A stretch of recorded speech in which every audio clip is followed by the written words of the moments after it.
నమస్కారం. టీవీ7 న్యూస్ కి స్వాగతం. ముందుగా ముఖ్యాంశాలు.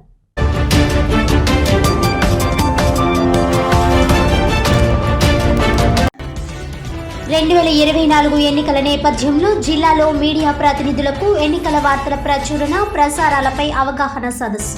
ఎన్నికల కమిషన్ సూచించిన నిష్పాక్షికత, నిబద్ధత సూచనలను పాటిస్తూ ప్రజాస్వామ్య విలువలను పరిరక్షించాలన్న జిల్లా సమాచార పౌర సంబంధాల అధికారి డి నాగార్జున.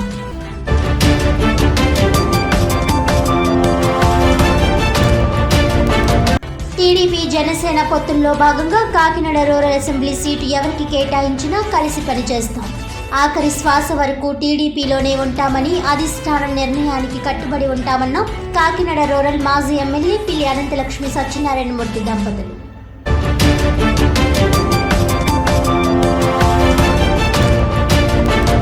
కన్నుల పండుగగా ద్రాక్షారామ మాణిక్యాంబ సమేత శ్రీ భీమేశ్వర స్వామివారి రథోత్సవం. రథయాత్రలో పాల్గొని విజయవంతం చేసిన ప్రతి భక్తునికి దేవాదాయ శాఖ తరపున కృతజ్ఞతలు తెలిపిన ఆలయ కార్యనిర్వహణాధికారి పీతాని తారకేశ్వరరావు.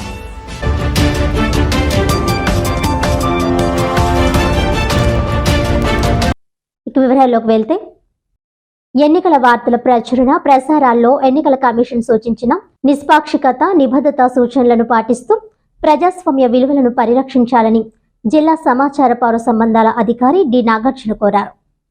కాకినాడ జిల్లా కలెక్టరేట్ వివేకానంద హాల్లో జిల్లా ఎన్నికల నిర్వహణ విభాగానికి అనుబంధంగా ఏర్పాటు చేసిన media certification monitoring committee MCMC ఆధ్వర్యంలో మీడియా ప్రతినిధులకు ప్రత్యేక అవగాహన కార్యక్రమాన్ని నిర్వహించారు.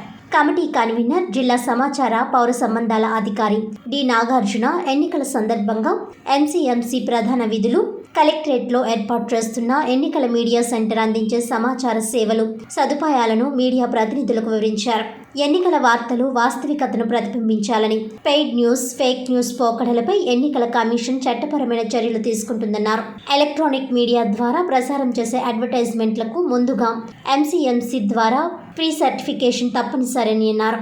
ఈ కార్యక్రమంలో ప్రొఫెసర్ జీవీఆర్ మూర్తి, కమిటీ సభ్యులు, కుడా వైస్ చైర్మన్ పి కృష్ణమూర్తి, సభ్యుల శివనారాయణ రెడ్డి, నోడల్ అధికారి DLDO P Narayanamurthy, print and electronic media ప్రతినిధులు పాల్గొన్నారు.